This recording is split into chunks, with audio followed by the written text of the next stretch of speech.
De verdad, muchas gracias a las autoridades del seminario, a las autoridades de la universidad, que desde temprano también estuvimos dando una charla y nos han tratado con mucho cariño, nos han abierto las puertas para poder compartir un rato una serie de reflexiones. Y muchas gracias al querido Juan Dabdub, con quien estamos conviviendo desde que llegamos. Ya lo hicimos el año pasado. Este año ya casi va a ser un mes en total de todo lo que vamos y de todo lo que nos queda. Y a pesar de que tiene fama de gruñón, nos llevamos fantástico con Juan. Todavía no le pegó a nadie, no hubo ningún escándalo. Toda la gira extenuante, que es muy intensa, se lleva en un contexto de suma armonía, de mucho trabajo, pero de muy buen espíritu. Así que gracias por todo, a ustedes también por estar aquí compartiendo con nosotros. ¿Cuántos de los que están acá estuvieron hoy a la mañana en la universidad? A ver, levanten la mano. 1, 2, 3, 4. Bueno, a esos 4, 2 cosas. Primero, muchísimas gracias. Segundo, jódanse, porque vamos a decir lo mismo que dijimos a la mañana. Ya vamos dando 400 conferencias y tenemos igual algunos trucos. Si el público es muy masivamente el mismo, cambiamos y sacamos otra, pero el público prácticamente es todo nuevo. Así que, bueno, miren, como bien les dijo Agustín, hace 2 años sacamos este libro, hace 2 años que estamos conviviendo en los mismos hoteles con Agustín, mucho más convivo con él que con mi propia casa, en el marco de una castísima y celibataria amistad. Y ¿saben qué pasa? Nosotros tenemos muchos enemigos y los rumores afloran. Lo mismo que dije hoy a la mañana, los dos trabajamos de noche. Yo soy abogado, Agustín es politólogo, y bueno, yo por mi condición de abogado tengo una formación estructurada. El abogado tiene una psicología reglamentarista, pero soy un hombre de bien, no ejerzo. Y con el tiempo, más que abogado, me he vuelto un poco bohemio, porque ser escritor te vuelve bohemio, en el sentido de que uno no maneja horarios, o mejor dicho, maneja los propios horarios, los acomoda, y tiene una tendencia a trabajar de noche. Y es una tendencia que se va haciendo un hábito. Y entonces, claro, venimos acá, Juan nos obliga a saludar la bandera a las 6 de la mañana. Tenemos que viajar de ciudad en ciudad, tenemos que madrugar, estamos hechos unos zombies. Y entonces, a veces en las charlas tenemos lagunas mentales y algunas desprolijidades de las cuales pedimos disculpas de antemano. Como bien dijo Agustín, la ideología de género es un conjunto de ideas anticientíficas. O sea, es un conjunto de ideas que no en coincidencia con la ciencia, no en coincidencia con la razón, no en coincidencia con la verdad objetiva, es casi, diríamos, sin exagerar, una suerte de superstición. Y también, como dijo Agustín, nosotros no atacamos la ideología de género por el mero hecho de que sea una superstición, pues supersticiones hay muchas y no nos interesan, que cada uno haga lo que pueda con su vida. Lo que a nosotros sí nos interesa es que es una amenaza, es una agresión, es una amenaza contra nosotros mismos, contra nuestras libertades, contra la persona humana. Y además es coercitivo, se impone desde el Estado. Pero, por sobre todas las cosas, estamos en una etapa en donde estamos siendo agredidos a través de una revolución cultural. Esta es una agresión cultural. La agresión cultural se nutre de trucos, de fraudes y de trampas, y que tienen que ver fundamentalmente con alterar la percepción de la realidad. Y para alterar la percepción de la realidad se busca alterar el lenguaje. Y no solamente el lenguaje, sino se inventan nuevas palabras y se alteran los significados de palabras tradicionales, etcétera, etcétera. En este contexto de giras tan largas que estamos llevando adelante, de un mes y pico fuera de casa, volvemos a casa una semana y volvemos otra vez a salir, y es agobiante, gratificante desde el punto de vista espiritual, pero agotador desde el punto de vista físico, y nos enfermamos. Yo por lo menos me llevo siempre 2 valijas, una con mi ropa y otra con los medicamentos. Y voy a ver al clínico en cada intervalo para que me haga chequeos. Yo ya tengo 43, aunque parezca menor que Agustín. Y, claro, el clínico ya lo conozco, tengo una amistad, no una amistad, un trato de confidencia, de cierta... Charlamos de temas varios, no solamente cada vez que lo voy a ver, y estos temas surgen. Y la última vez que lo vi, hace 2 o 3 meses, me gusta contar una anécdota de un diálogo que tuve. Le digo, ¿qué harías vos si yo te vengo a ver para decirte que yo no me autopercibo con mi brazo izquierdo? No me autopercibo con mi brazo izquierdo. El brazo izquierdo no va con mi identidad, no me representa, no me identifica. Además, mi brazo izquierdo es lo único que tengo de izquierdo. Entonces, yo quiero que me mande al cirujano y que me lo corte. Me autopercibo con un solo brazo. ¿Qué hace usted? Y yo te mando a un psiquiatra, me dice. A una junta de psiquiatras. ¿Y por qué no hace lo mismo cuando viene una persona a verlo, a decirle que no se autopercibe con sus genitales y que quiere que se los corten?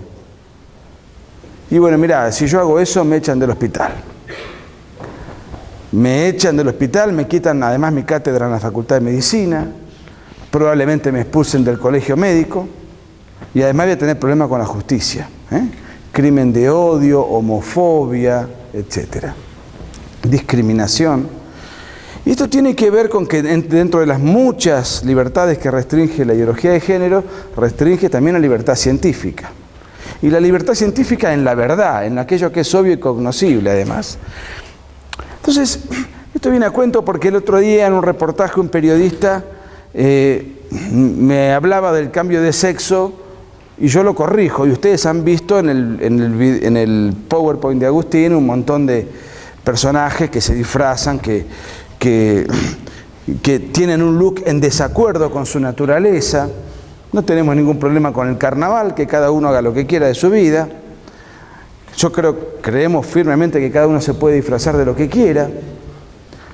Lo que ya es un poco más grave es que alguien se disfraza de cualquier cosa y ese alguien cree que es aquello con lo cual se disfraza. Si alguien se disfraza de un elefante, lo puedo tomar como algo simpático, pero si además cree que es un elefante, le puedo seguir respetando, pero yo me tomo la libertad de no tomarlo en serio, de pensar que esa persona padece algún trastorno con la realidad, de pensar que esa persona no está en su sano juicio. ¿Me puedo tomar esa libertad? Creo que sí, debería poder, ¿no? No existe el cambio de sexo, ese es el asunto. Lo que existe es el cambio de look. Lo que existe es el cambio estético, no existe el cambio de sexo. Ahora, ¿por qué empiezo con esto? Porque el problema que tenemos, los que estamos en desacuerdo con la ideología de género, es que la ideología de género, como es anticientífica y es un fraude, todo lo que pretende imponer conceptualmente para tratar de ganar sucesivos debates e imponer así sucesivas leyes, es falso. La premisa fundante de cada discusión que tenemos con los ideólogos de género siempre es falsa. Lamentablemente, mucha gente de nuestro espacio que desconfía de la ideología de género y que quiere enfrentarse, entra a la cancha ya en desventaja. Va a jugar a las cartas con un oponente que está jugando con las cartas marcadas. Y eso no es denunciado.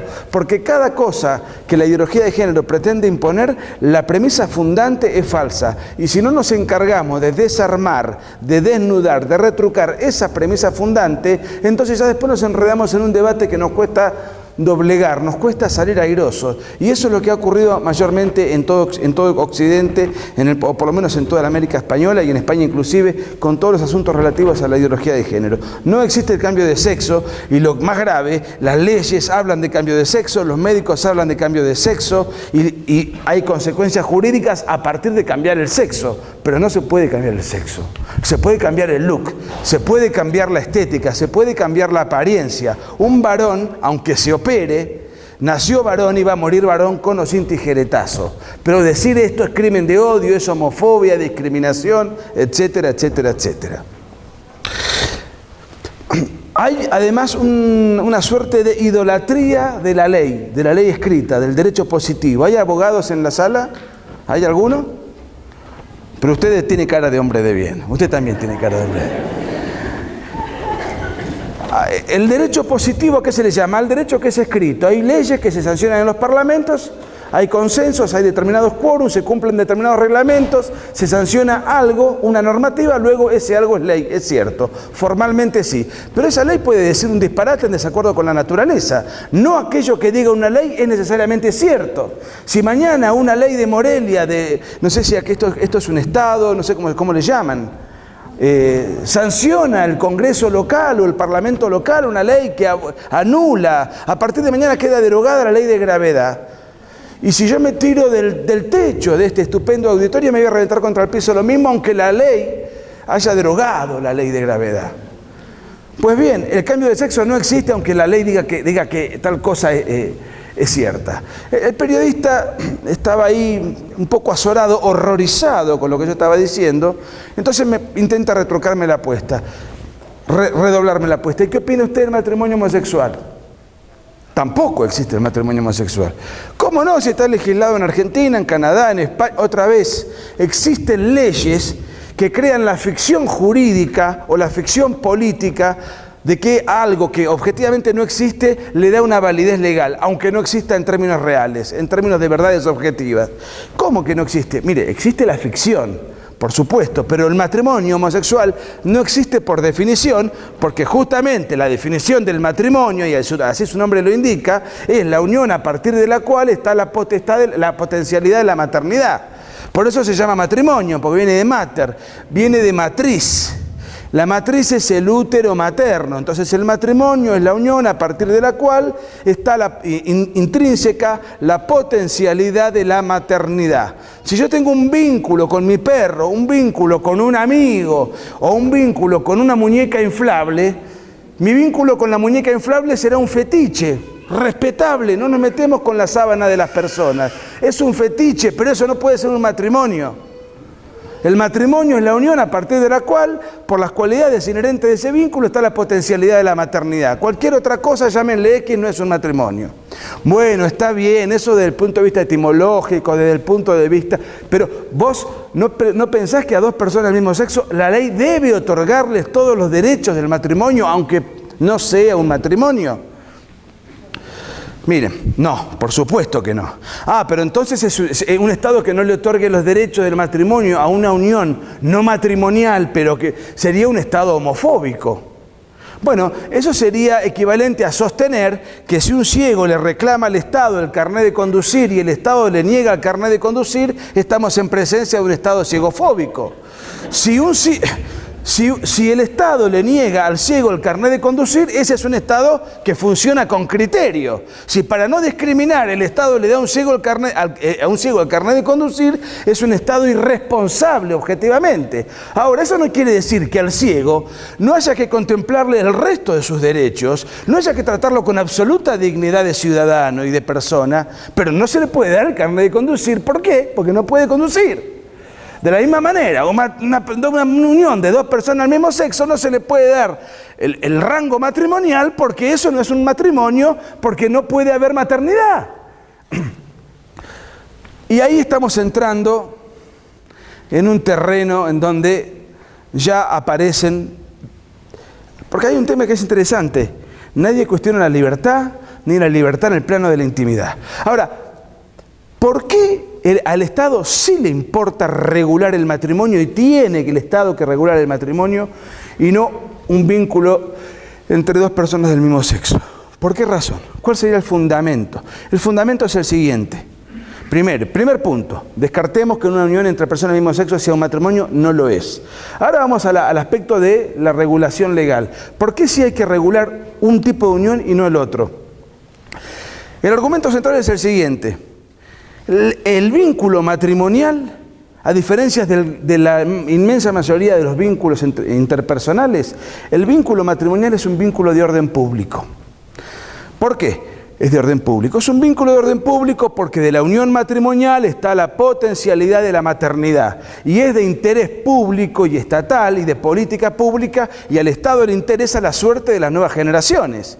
Al Estado no le interesan que los niños estén desperdigados por ahí. Les interesa que crezcan en un vínculo determinado, en donde los padres tengan obligaciones entre los esposos, obligaciones alimenticias, afectivas, materiales, obligaciones de los padres hacia los hijos, obligaciones y derechos hereditarios. Al Estado le interesa preservar la familia por la salud psíquica, física, el resguardo jurídico, la cobertura jurídica de la comunidad política de las nuevas generaciones. Y esto no es ni más ni menos que el famoso principio de subsidiariedad que nos ofrece la doctrina social de la Iglesia. Primero, la familia los esposos tienen que hacerse cargo per se de sus derechos y obligaciones naturales. Pero si eso no lo hacen, el Estado coacciona y regula toda una serie de derechos y obligaciones y consecuencias jurídicas para preservar ese vínculo, para proteger a las nuevas generaciones de mexicanos, de argentinos, etc. Ahora, si Juan y yo somos hinchas del mismo equipo de fútbol y le venimos a decir al Estado, miren, nosotros somos hinchas del mismo equipo de fútbol, ¿de qué cuadro sos vos? De los Rayados del Monterrey. ¿De quién? Rayados del Monterrey. Ni lo conozco, no sé quién es. Supongamos que Juan y yo somos hinchas del glorioso Estudiante de La Plata.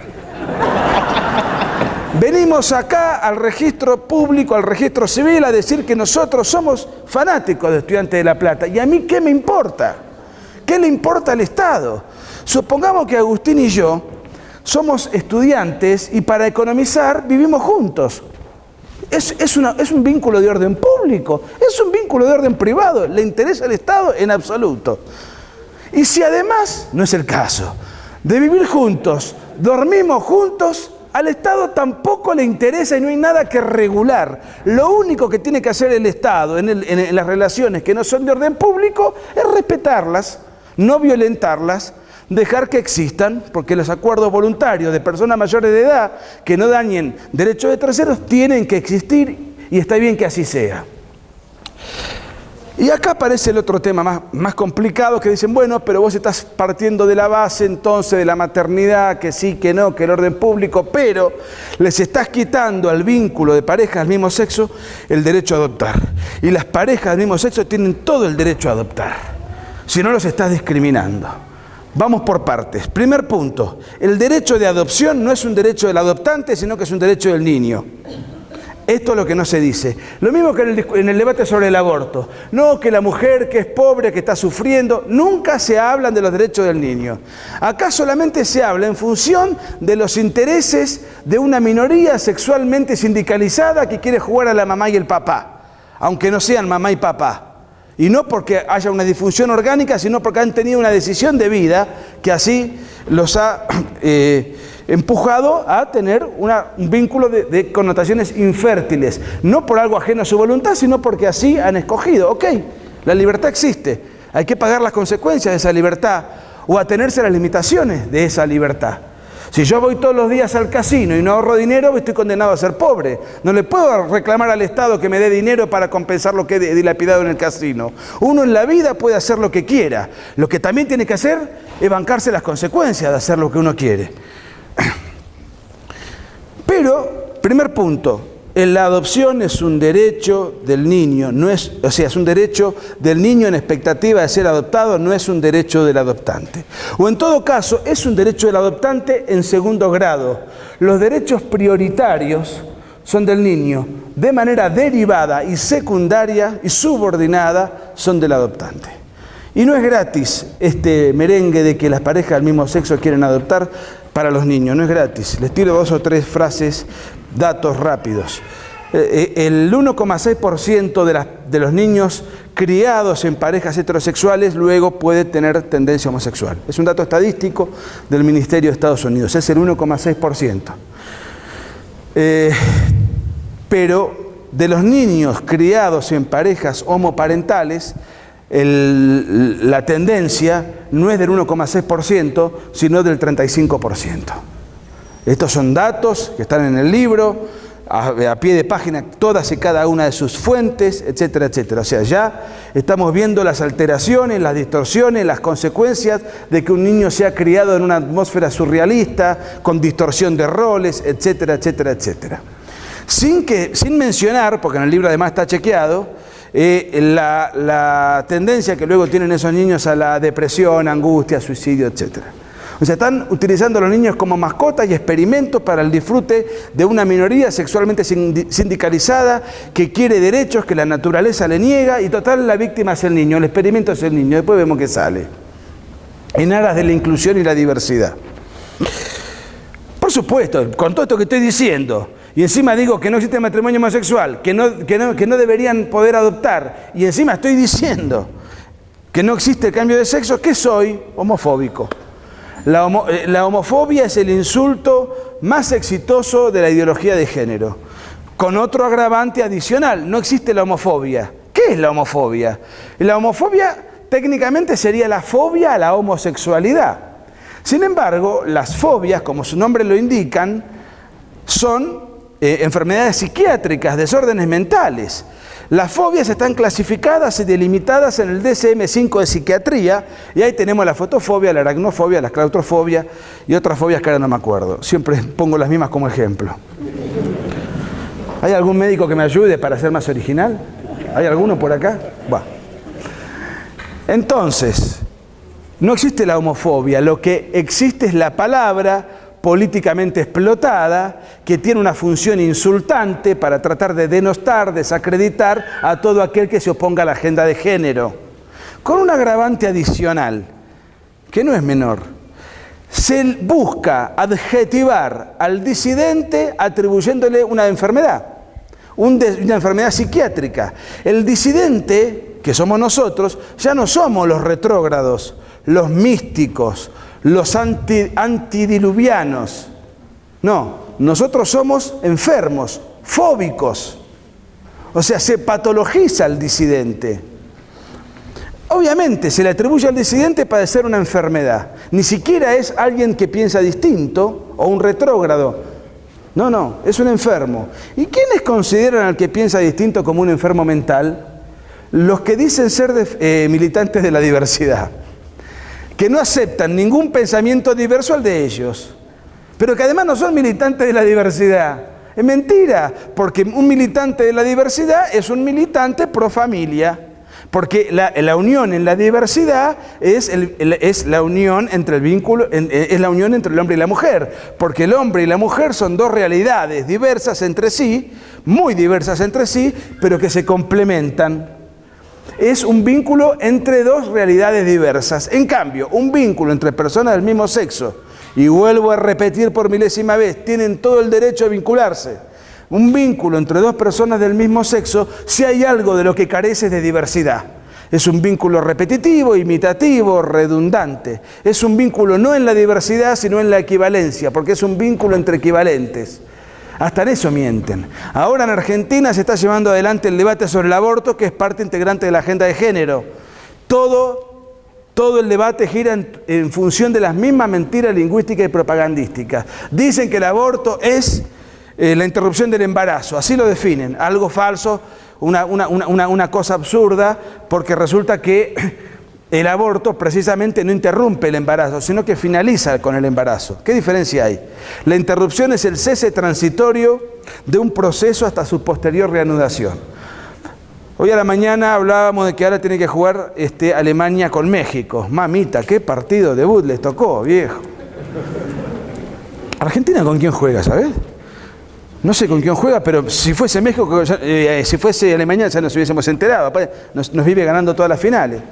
Salvo en México, tuvimos suerte acá hace 30 años, ¿no? Pero, pues, bravo, bueno, mucha suerte. Pero resulta que las hinchadas de Alemania van a tomar cerveza, los mexicanos van a tomar tequila y después se van a agarrar a las piñas en la cancha. Entonces el referí, ante el incidente físico, va a decir, bueno, yo interrumpo el partido. Interrumpo el partido, 10 minutos, 15 minutos, hasta que venga la policía, ponga orden. Una vez que se calman los ánimos, reanudamos el partido. El partido queda congelado. Eso es la interrupción de un proceso, que son los 90 minutos. Lo interrumpimos 15 minutos, hasta que se soluciona, se normaliza el asunto, seguimos con el partido. Ahora me voy a hacer pis porque tomé mucha agua. En lugar de tardar un minuto como tardo siempre, lo voy a hacer de sentado, como dijo Agustín. Y voy a tardar 5 porque voy a mojar la tabla, interrumpo la charla 5 minutos y ahora la reanudo. La interrupción es el cese transitorio de un proceso para su posterior reanudación.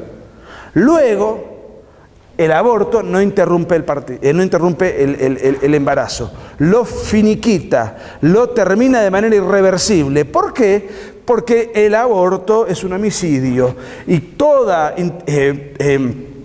homicidio culmina de manera irreversible con el ciclo vital, sea que tenga 3 meses de vida en gestación o 100 años de edad.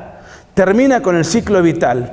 Pero claro, hablarlo en estos términos tiene mala propaganda, entonces se habla de la interrupción, que no es una interrupción, y peor aún, se habla de un derecho de la mujer. ¿Derecho a qué? A disponer de su cuerpo. ¿Estamos de acuerdo que una mujer pueda disponer de su cuerpo? Absolutamente de acuerdo, pero ya ha dicho, no la Biblia, no el Papa, no la carta de San Pablo a los Corintios, lo dice la ciencia, lo dice la ciencia. El niño, por nacer, no es parte del cuerpo de la mujer y es una persona humana distinta de la mujer desde el momento mismo de la concepción, porque a partir de ese momento milagroso empieza la multiplicación celular, empieza el ciclo vital, hay persona humana distinta, con carga genética, con ADN propio, etcétera, etcétera. Entonces, decir que es un derecho de la mujer a disponer de su cuerpo es una de las tantísimas falsificaciones de la ideología de género, y encima son presentadas con un aforismo pseudocientífico que es: nosotros apoyamos la interrupción del embarazo porque queremos una política de salud reproductiva. Dos mentiras. ¿Qué política de salud es aquella en la cual 2 personas vivas ingresan a un hospital, la madre embarazada, una regresa viva a su casa y la otra termina tirada en un tacho de basura como residuo patológico porque fue matada dentro del hospital? ¿Eso es una política de salud? O sea, no es una política de salud. Primera mentira. Segunda mentira, salud reproductiva. Al contrario, no es salud, pero tampoco reproductiva, es antirreproductiva. Porque si justamente lo que buscan es limitar la reproducción. El que quiere el aborto, si hay algo que no está bregando, es por la reproductividad. No mienten en la cara con aquello que es más obvio. ¿Y quién sos vos, me han dicho, para imponerte, para decidir por una mujer que está embarazada si esa mujer tiene que ser mamá o no? ¿Cómo te atribuís esa potestad? Deja que ella elija luego si quiere ser mamá o no. Otro fraude y otra mentira para el debate. No se trata de ver si esa mujer luego va a ser mamá o no. Esa mujer ya es mamá. La discusión es otra. ¿Va a ser mamá de ahora en adelante de un niño que sigue con su ciclo vital o va a ser mamá de un niño muerto? Pero plantearlo en los verdaderos términos del debate es antipático. Pero como los que imponen las reglas lingüísticas del debate son ellos, lamentablemente en televisión, en las redes sociales o en los parlamentos, lamentablemente nuestro espacio no es tan hábil con este juego dialéctico tan engañoso al cual estamos siendo sometidos para defender la vida, etcétera. Ustedes usan... ¿Cuánto llevo, Juan? Porque después me vengo pasando últimamente. ¿Estamos bien? Te quedan 17. 17. Bueno, vamos a cumplir. ¿Usan Facebook ustedes? Bueno, entonces nos van a agregar a Agustín y a mí. Y por supuesto a Juan. ¿Cuál es tu Twitter, Juan? Que nunca supe. No tengo yo. ¿Pero con familia no tiene Twitter? Con Familia MX. Con Familia MX. Con Familia MX. Agustín Laje, Nicolás Márquez, ahí nos van a encontrar en Nicky Márquez 1, es mi Twitter. Y mi Facebook figuro como Nicky Márquez. Yo me llamo Nicolás. Facebook, por alguna razón que desconozco, no me deja llamarme Nicolás. Sí en Instagram, sí en Twitter. Entonces tuve que apelar a mi apodo infantil, que es Nicky. Para un tipo de 43 años que lucha contra el lobby LGBT, llamarse Nicky se presta a la confusión. Te van a acusar de quinta columna. Pero bueno. Miren, nosotros que estamos tan avanzados en Argentina durante los 12 años de kirchnerismo, que gobernó primero Néstor Kirchner y después Cristina Kirchner, la ideología de género hizo estragos. Debo decir con justicia que sí se respetó mucho durante el gobierno del kirchnerismo la equidad de género, porque él robó lo mismo que ella. En ese sentido no hubo ninguna supremacía. Pero en Argentina tenemos 55 identidades de género, las quiero compartir con ustedes para que vean el talento imaginativo que tenemos. Y cuando nos vamos al Facebook también tenemos para elegir el repertorio de las 55 identidades de género. No somos los más talentosos, los ingleses tienen 75 identidades de género. Nosotros somos los segundos en el campeonato mundial, pero los vamos a alcanzar ya con mucho esfuerzo en represalia por habernos robado las Malvinas. Y nosotros podemos ser femenino, masculino. Hasta ahí viene bien. Androgynes. Usan mucho la X los grupos de género para... Es una consonante que ellos trasvisten y la convierten en una vocal genérica que todo lo abarca. Andrógino, andrógina, trans, transmasculino, transfemenino, varón trans, hombre trans, mujer trans, transexual, travesti, transgénero, transgénero femenina, transgénero masculino, queer, intersex, intersexual, ninguno. También está la alternativa de ponerse ninguno. Hay que tener baja la autoestima para ponerse ninguno. Eso no es propio de un argentino. Neutro, neutro. Ahí enseguida pensé en Michael Jackson. Pansexual varón, pansexual mujer, mujer hombre varón, lesbiana, gay, asexual mujer, asexual varón, mujer bisexual, varón bisexual, poliamorox, poliamorosa, poliamoroso. Estos son ecuménicos. Mujer heterosexual, varón heterosexual, mujer homosexual, varón homosexual, puto, torta, traba. Y este es el que más disparó qué sé yo, mi escozor. Mujer heteroflexible. Mujer heteroflexible. Yo pensé que era un currículum laboral. Quiere entrar al circo como trapecista. Acrobacias se dedica. Conocerá el Kama Sutra de memoria. ¿Qué es ser heteroflexible? Varón heteroflexible, lesbo flexible, cisexual masculino, cisexual masculina, cisexual femenina, cisexual femenino, cisexual mujer y cisexual varón. Todavía no encontré yo la mía, pero déjenme repasarlo y elijo alguna. Ya que nos estamos riendo, porque la ideología de género es una tragedia, pero también es una comedia, tiene un lado tragicómico, déjenme contarles un chiste feminista. Así compensamos y no parece que uno es tan fanático. ¿Ustedes saben lo que es un travesti? Es un hombre que se quiere superar.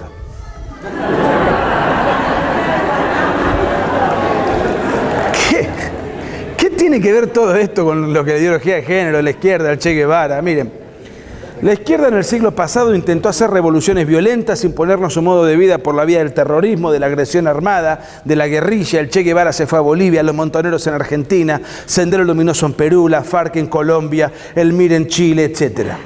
Ahora bien, afortunadamente esas revoluciones no prosperaron, la gente no los acompañó, la guerrilla fracasó, perdió en todas las líneas contra las Fuerzas Armadas, la gente eligió otro modo de vida, los obreros se dieron cuenta que vivían mucho mejor en Miami que en La Habana, en Alemania federal que en Alemania democrática y así sucesivamente. Perdieron los obreros, perdieron los ejemplos, se les cayó el muro, se les cayó todo. ¿Qué hacemos ahora? Ahora hacemos la revolución cultural que también explicó Agustín. ¿Cuál era mi enemigo antes?, se preguntaba un izquierdista. Y las Fuerzas Armadas. ¿Por qué? Porque si yo quiero hacer una revolución violenta con un ejército irregular, me voy a tener que enfrentar contra el ejército de ese Estado. ¿Por qué? Porque las Fuerzas Armadas son el órgano institucional que tiene la función de defender al orden constituido ante una agresión externa o interna. Pero como ahora la agresión es cultural, el tema militar no me interesa. ¿Cuál es la antítesis de una revolución cultural? Una revolución cultural es un montón de valores culturales que yo quiero imponer en una comunidad política. Entonces, ¿contra qué me tengo que enfrentar? Contra los valores existentes en esa civilización. Entonces, ¿cuál es mi antítesis? Mi antítesis es la tradición cultural de ese país.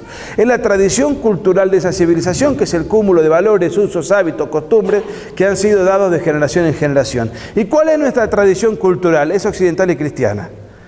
Y no es un tema teológico, ni necesariamente bíblico, ni religioso. Nosotros somos todos cristianos porque nuestra cultura es cristiana, nuestra idiosincrasia es cristiana. Si nosotros tomamos a cualquier transeúnte de Morelia que no venga a la iglesia, que no crea en Dios, que no vaya a misa, que no comulgue, que sea absolutamente secular, y le hacemos una serie de preguntas, de todas maneras va a responder esas preguntas como un cristiano. Porque su mentalidad es cristiana, porque todos somos culturalmente cristianos. Si le preguntamos qué opina sobre robar, va a decir está mal. Mentir está mal, nadie va a decir que está bien. Cualquiera sabe que no es de caballero andar mirándole la mujer al prójimo. No hay que codiciar bienes ajenos, todos van a coincidir en que eso es malo. Todos van a coincidir en que es malo matar. Todos van a coincidir en que es bueno honrar al padre y a la madre. Instantáneamente, naturalmente, espontáneamente, todos los habitantes de nuestra civilización, que nos es común, son culturalmente cristianos, más allá de que no tengan fe. Entonces hay que atacar la civilización occidental y cristiana, que es el conjunto de valores enraizados en una civilización. La persona que responde ese cuestionario después no sabemos si va a cumplir o no con aquello con lo que cree, pero de todas maneras, instantánea y naturalmente, ese va a ser su catálogo de conducta. ¿Tiene valores cristianos aunque no sea cristiano? Me quedan 10. Bueno, entonces vamos a toda marcha.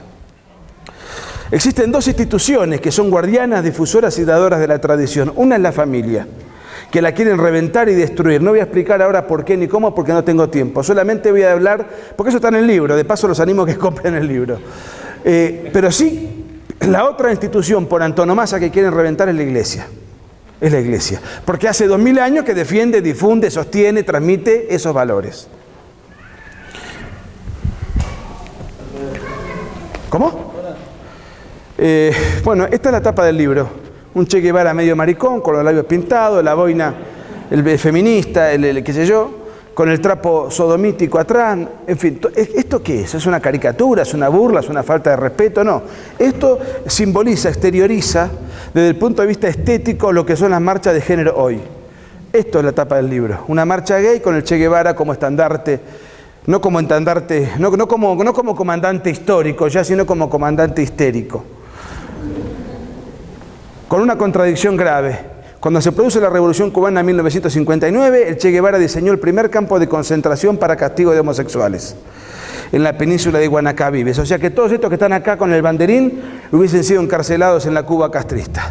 Y esto no era algo ni propio ni de Cuba, ni del Che, ni de Fidel. Esto era algo propio de la izquierda y es algo propio de la izquierda. En el imperialismo soviético, el artículo 121 del Código Penal soviético castigaba el delito de sodomía con 5 años de trabajo forzado en los gulags, en la Siberia, y en la China comunista la sodomía era castigada con el delito de castración. En la Unión Soviética la penalización de la homosexualidad fue derogada en 1993 y en la China comunista en 1997. No estoy hablando de tiempos muy lejanos.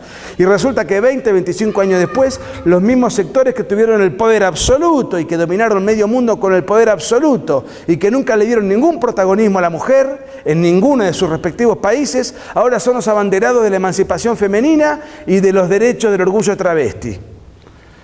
Religión es fraude, la única iglesia que ilumina es la que arde. Educación laica, aborto libre, arrasan con las capillas y con los templos españoles para pedir educación laica y aborto libre. Curiosa petición. La educación laica y el aborto libre existe desde la época de Felipe González en España. Curas molestados, sancionados, perseguidos por citar pasajes bíblicos en desacuerdo con la ideología de género en España. ¿Conocen este caso? ¿Lo conocen todos? Esto es Chile, el régimen socialista de Michelle Bachelet, que hizo estragos para imponer la agenda de género. Un pastor evangélico, Pastor Soto, en un programa de televisión donde quien lo entrevistó es un homosexual confeso, y aunque no fuera confeso se nota por la ropa que lleva. El pastor desplegó el trapo homosexual en señal de cierto desdén, de desacuerdo, lo puso con el pitro al piso como si fuese una especie de felpudo. Es cierto, fue una cosa provocativa, a algunos les parecerá bien, a otros un poco imprudente, pero más allá de eso, no es para tanto, no puso ninguna bomba. Bueno, está pronto a ir preso, le cayó toda la coacción estatal, toda la farándula chilena solidarizándose con el periodista además se sintió muy herido en sus sentimientos personalísimos, le hizo una demanda multimillonaria al pastor, a la iglesia del pastor para devastarla, etcétera, etcétera. Esta es la siguiente actividad que tiene el periodista. Es actor cómico por televisión, tiene un programa donde se burla de la fe, de la religión, hace la parodia de ser un cura homosexual, hace de su amante y esta hace de una monja que por la noche trabaja en un cabaret. O sea, esto no es crimen de odio, no hiere los sentimientos de nadie, esto es arte, arte progresista, esto es humor, hay que tomarlo con humor. En cambio lo otro, crimen de odio, enseguida el aparato represivo del Estado, escarnio público, etc. Acá vemos un mutante en Brasil bancada con una cruz sangrante también, todo lo que tenga color, olor o rasgos religiosos hay que atacarlos en todas las marchas que hacemos. Acá vemos una suerte de nueva estética que tienen las marchas homosexualistas, donde usan a los niños para dar apariencia de normalidad y familia. Esto, fíjense qué curioso, esto pone de manifiesto una vez más el truco y la trampa de la ideología de género. No a la islamofobia, no al racismo ni al fascismo, sí a la igualdad, sí a la diversidad. Acá marchan 3 grupos juntos, feministas, lobbies LGBTs y marchan lobbies pro-islam. Curioso, porque la homosexualidad en los países donde prima el Islam está castigada en el Código Penal con pena de muerte, una curiosidad. Y la mujer en los países donde prevalece el Islam no puede ni mostrar el dedo meñique. Al nacer le hacen la ablación clitoriana, pasa toda la vida encapuchada, no puede votar, no puede opinar, no puede heredar, no puede hacer una marcha. Y si es sospechada de adulterio la revientan públicamente a piedrazos. Y marchan todos juntos.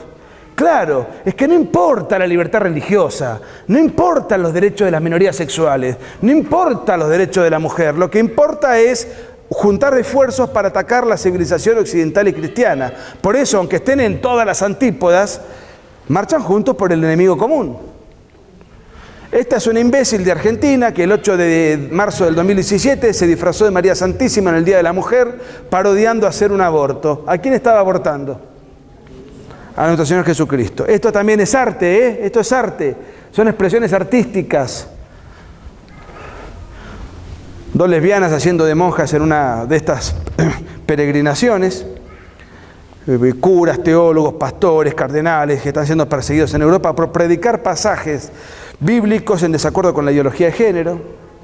El Papa burlado y parodiado en Buenos Aires con mujeres semidesnudas para pedir el aborto. Bueno, esto sería la tapa del libro en la versión indonesa. Bueno, esto es interesante. Acá me detengo un minuto. ¿Cuánto tengo? ¿Cuánto vamos? 4. No, él dijo 4. Acá vemos, es bravísimo Agustín. Fíjese cómo será de bravo, que es más censurador que Juan. Eso pone. Acá tenemos 4 mujeres frente a una catedral. Puta pero no tuya, soy libre, yo aborté, etc. Primera conclusión de la foto. Primera conclusión. La mujer, bajo el régimen opresor, insensible y esclavizante del heteropatriarcado, come bastante bien. Hambre no pasa. Yo siempre sostengo, y lo digo con absoluta certeza y convicción, las mujeres son todas lindas. La que no seduce con su sonrisa, seduce con sus manos, y la que no atrae con su cabello, y la que no por sus curvas, y la que no con su voz, y la que no con sus ojos, y la que no con su prestancia, etc. Todas las mujeres tienen algo que las hace particularmente atractivas. En todo caso está en la habilidad de cada mujer en saber qué es ese algo particularmente agradable que tiene para explotarlo. Esta teoría se me vino al diablo cuando conocí el feminismo. Son feas a propósito, pero no son feas a propósito porque nacieron feas, no. Si son mujeres por añadidura, por naturaleza son lindas, pero se preparan, se visten, se disfrazan, no se bañan. Todo es una antiestética militante. Yo estuve en la marcha del Día de la Mujer el 8 de marzo del 2016. Fui a ver cómo era el asunto. Quería hacer una suerte de paseo sociológico e hice un paseo zoológico. Les digo más. Como yo soy soltero, me fui recién bañado, una camisa impecable, buen perfume. Es un lindo encuentro, a ver, mujeres por todos lados. Miren, no hay nada menos femenino que una feminista, todo huele mal. Lo único que vi, por un lado que me entusiasmé, mujeres bien acicaladas, salidas de la peluquería, con colores. Me acerco y era la columna de los travestis. Lo curioso del caso es que todo esto tiene un denominador común. ¿Qué es lo que reclaman? El aborto. Y digo, ¿para qué quieren las feministas reclamar sobre el aborto si nadie les va a tocar un pelo? La Biblia gay, esto para que curas, pastores, seminaristas tomen nota, la nueva exégesis que se propone el lobby. Esto es Venezuela, el Partido Comunista encabezando una marcha gay después de haber reventado homosexuales en los gulags. Esta es otra de las marchas arquetípicas. Esto es mi ciudad, Mar del Plata. Todo vallado para que no incineren la catedral. Bueno, esto es una manifestación en la Catedral de Buenos Aires, donde daba misas Bergoglio antes de ser papa. Bueno, México, los menores otra vez utilizados políticamente. Esto es una nueva adquisición del sindicato de homosexuales. Los travestis también queremos abortar. Buah. Les iba a contar una anécdota, pero no tengo tiempo. Contale. ¿Les cuento? Cuando estas cosas aparecían en escena, nosotros no lo podíamos creer. Estábamos con Agustín en La Pampa, la ciudad de La Pampa, Santa Rosa, una provincia argentina muy llana, muy característica por mucho campo, mucha vaca, mucha carne. Bueno. Y había unas movilizaciones feministas y en las calles había teléfonos para que la gente llame. 0810, 0800, si necesitas abortar te vamos a ayudar. Son organizaciones ilegales porque el aborto hasta ahora en Argentina es ilegal. No es que te llamaban para ayudarte psicológica y efectivamente para que no abortes, sino para darte los mecanismos para consumar el aborto. Entonces yo llamo, estábamos comiendo así, digo, a ver si voy a llamar. Y Agustín, como es más joven, conoce todos los trucos informáticos, me dice, te voy a bajar una aplicación para que grabemos la charla. Está en internet, está en YouTube, la pueden ver, la pueden escuchar. Entonces yo llamo así con esta misma voz, sin afectar ningún rasgo de mi voz, y digo, mira, yo soy Nicole. Hace un año que me operé, me autopercibo embarazado, y yo quiero abortar, pero no sé qué recurro a ustedes. La mujer me atiende, fíjense lo que es la ideología. Pero ¿usted por qué se autopercibe con el embarazo? Bueno, porque no me viene la menstruación, le digo. Dice, ¿pero usted se hizo un EVA-test? No, los EVA-test son una porquería, solamente le dan positivo a las que nacieron mujeres. Es un instrumento del heteropatriarcado para discriminar. Y yo voy a los hospitales y no me quieren hacer la ecografía porque me perciben que yo no nací varón. La conclusión es que me ofrecieron todo su apoyo, me dijeron al hospital al cual tenía que ir a hacerme la ecografía, y si se negaban a hacerme la ecografía, que los vaya a ver, que su aparato jurídico iba a tomar represalias contra el médico y el hospital, llegado el caso. Fíjense lo que puede la ideología. La chica sabe que estoy hablando una estupidez, que eso es inviable, pero como ella está mimetizada con el lobby, me sigue la corriente de una manera casi cínica, en un diálogo imposible de tomar en serio, pero el diálogo existió y es en serio y duró 10 minutos. Y si además me dice, mire, si usted no nació mujer, quédese tranquilo, que no va a quedar embarazada y por consiguiente no va a tener necesidad de abortar. Si me llega a decir eso, que jamás me lo dijo en ningún momento, es crimen de odio. Es homofobia, escúchenlo, escúchenlo, si les interesa se van a divertir un ratito. A ver. Costa Rica, por un movimiento de la diversidad combativo y anticapitalista. ¿Qué tiene que ver los derechos de un travesti con el capitalismo? Pero fíjense cómo está la ideología detrás de esto. Los niños. ¿Ustedes creen que este niño fue llevado a la marcha del orgullo gay? ¿Fue solo? ¿Se tomó el colectivo? ¿Se tomó el bus? ¿Creen que fue solo? ¿Se vistió solo? Lo llevó un pervertido que lo utiliza políticamente, le habrá comprado la ropa, le habrá enseñado la coreografía y lo llevó a un niño. Finalmente, les quiero contar esto muy rápidamente. No presten atención al resto de los colores ni a lo que está arriba. En este momento en el mundo hay 75 países en los cuales la homosexualidad está castigada con el Código Penal. De esos 75 países, 67 castigan la homosexualidad con pena de cárcel, 8 con pena de muerte. 67 con pena de cárcel, 8 con pena de muerte.